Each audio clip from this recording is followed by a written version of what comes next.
Honor 7X Review, hands-on. It has a 6-inch 18:9 screen, a metal body and dual cameras, thus ticking some major boxes for a lot of buyers. Here are initial impressions of the Honor 7X. Honor 7X Review, hands-on. After the jaw-dropping Xiaomi Mi Mix back in 2016, phone manufacturers quickly started launching bezel-less phones. And many decided to cram in a larger screen rather than make a physically smaller phone. They did this by making it taller with an 18:9 aspect ratio instead of 16:9. 18:9 is super fashionable, but until now with the 7X, was out of reach for those on a budget. Even the OnePlus 5T costs £449, which is the very top of mid-range. The Honor looks a lot like Huawei's Mate 10 Pro, but saves on cost to bring the price right down. Honor 7X, price. Honor hasn't yet announced a price for the 7X, but that doesn't mean we can't do a little educated guesswork. It replaces the 6X, which cost £224. If the 7X is anywhere near that, it'll be a terrific bargain, but it's likely to be more as the specs are better. In fact, you'll find the 7X on eBay and other sites starting from £280, with the full suite of colors and capacities on offer. It's best to wait for the official European version though to avoid receiving a Chinese model with no Google apps or services installed. There's another reason to wait. Honor says that you'll get a free pair of sport Bluetooth earphones from certain retailers when it launches in the UK. Features and design. Let's start with the screen, as it's the most obvious feature. On paper the specs, 5.93 in, 18:9 aspect, 2160x1080 resolution, could fool you into thinking it's the same display as the Mate 10 Pro. But it isn't. OLED screens are more expensive, so Honor has gone for an IPS panel in the 7X. It makes sense, and it's still a great screen. Viewing angles are wide, it's nice, and bright and colors are surprisingly vibrant. Obviously it doesn't have the option of an always-on clock with notifications, but it still looks impressive with tiny size bezels and much smaller top and bottom borders than other phones at this level. There's no room for a fingerprint reader, so this is on the back in the middle. You'll also find a pair of cameras at the top with an LED flash. Rather than spoiling the design, the antennae lines add a bit of interest to the otherwise featureless expanse of matte finish aluminium. Talking of finish, the 7X comes in black or blue. The gold version won't be sold in the UK. The bottom edge reveals a standard headphone jack, microphone, and mono speaker and, slightly strange at the end of 2017, a micro USB port. Maybe the 2018 Honor phones will move to USB-C. In any case, it makes it easy to charge as you'll find micro USB cables just about everywhere you go. Nothing but a pinhole for a microphone breaks up the top edge. The SIM tray sits at the top of the left-hand side and takes a pair of nano SIMs. Alternatively, if you want extra storage you can insert a micro SD card instead of a second SIM. It isn't unreasonable to expect some waterproofing from a cheaper phone, as the Moto G5 Plus demonstrates, but while the 7X doesn't have any, Honor goes out of its way to talk about build quality. It says it has strengthened all four corners of the phone so it can better withstand drops. We'd still recommend using a case, but unlike with Huawei phones you don't get one in the 7XS box. Specs and performance. Internally the specs are mid-range, a Kirin 659 processor, 4 GB of RAM and 64 GB of storage. The latter two are generous, but overall performance is in line with what you'd expect. This isn't a flagship rivaling device, and it isn't meant to be. Benchmark results show that isn't far from super fast, but in real-world use it's perfectly quick.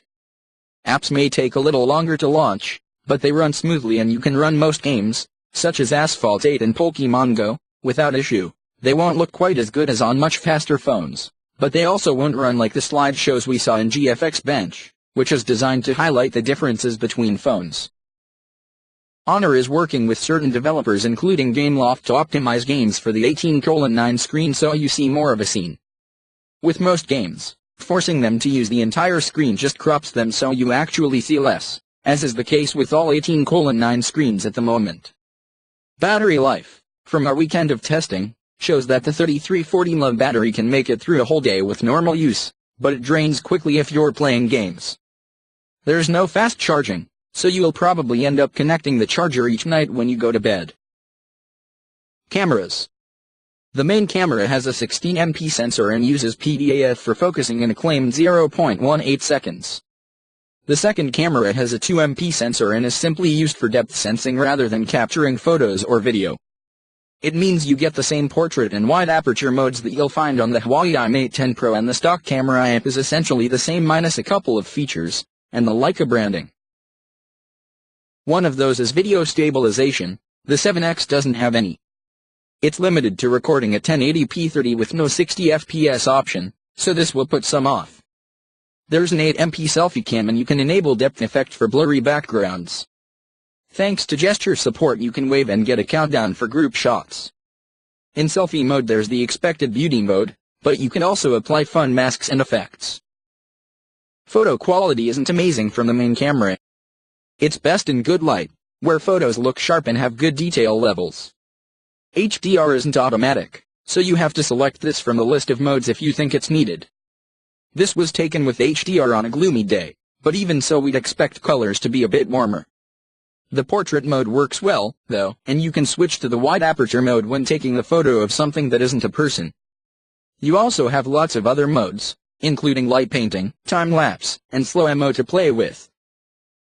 Video defaults to 720p, so make sure you choose 1080p to get the best possible quality. The lack of stabilization means you need to keep the phone as still as possible, but video and audio quality is reasonably good. In low light, including indoors at night with artificial lighting, you can easily notice the drop in quality. Photos lack detail and sharpness, which is presumably caused by a lot of noise reduction. You also need to make sure your subject stays still. We ended up with a lot of blurry photos of excitable animals and children. Here's the 100% cropped, which shows the level of detail captured.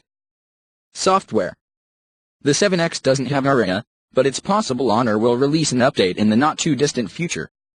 Out of the box you get Android 7.0 Nougat with the EMUI 5.1, older than the EMUI 8 you'll find on the Mate 10 Pro. Still, the interface is pretty much identical and it's hard to spot many differences between the versions. For those unfamiliar with the EMUI, it looks a lot like Samsung's TouchWiz, and the default setting of placing all apps on home screens makes it very familiar to iOS users. It has some nifty features such as double-tapping the screen to wake it, and double-pressing the volume down button to launch the camera app. You have to enable these through the settings as they're disabled by default. There's one key split screen so you can carry on watching a video, on Netflix, say, while you reply to an email or message. You'll also find the same twin menu option, but unlike the Mate 10 Pro, you can only sign into 2 Facebook accounts. There's no option for WhatsApp or Messenger here. Like EMUI 8, you'll get warnings when apps are using a lot of power in the background, and that's generally helpful for stopping lots of apps running, freeing up memory with one tap. For audio, you get Huawei's Hissen effects, which lets you either play with the EQ or enable a 3D sound mode where you can adjust a slider from near to front to wide. Unlike on the Mate 10 Pro, those 3D modes seemed ineffective, and it was far more useful having a customizable equalizer to add bass. Our verdict. Honor does pretty much everything right with the 7X. It looks like a much more expensive phone than it is. Price is still to be confirmed though, has a headphone jack and offers a choice of dual SIM or expandable memory. The 18:9 screen is great to use, and most apps work okay when forced to fill it. Battery life is good and cameras are acceptable, but not excellent. We can't give an official score until we know the UK price, but it looks like Honor has put together a decent phone that gives you an 18:9 screen which looks like a flagship for far less than flagship prices.